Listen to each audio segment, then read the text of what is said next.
साबिक कप्तान सलमान बट की तनकीद पर कोयटा ग्लैडिएटर्स के कप्तान सरफराज अहमद ने सख्त रद्द-ए-अमल का इजहार कर दिया। सरफराज अहमद ने अपनी ट्वीट में सलमान बट का नाम लिए बगैर कहा कि पाकिस्तान को ऑन ड्यूटी बेचने वाला फिक्सर जब नियत पर भाषण देगा तो फिर अल्लाह ही हाफिज है।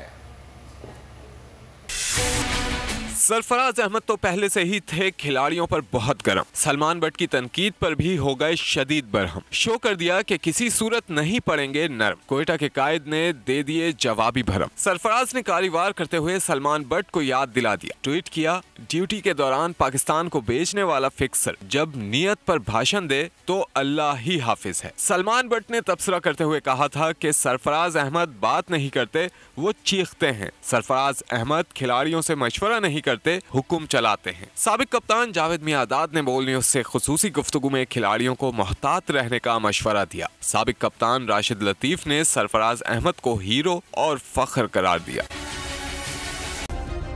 सब्सक्राइब करें और बेल दबाएं ताकि कोई खबर रह न जाए।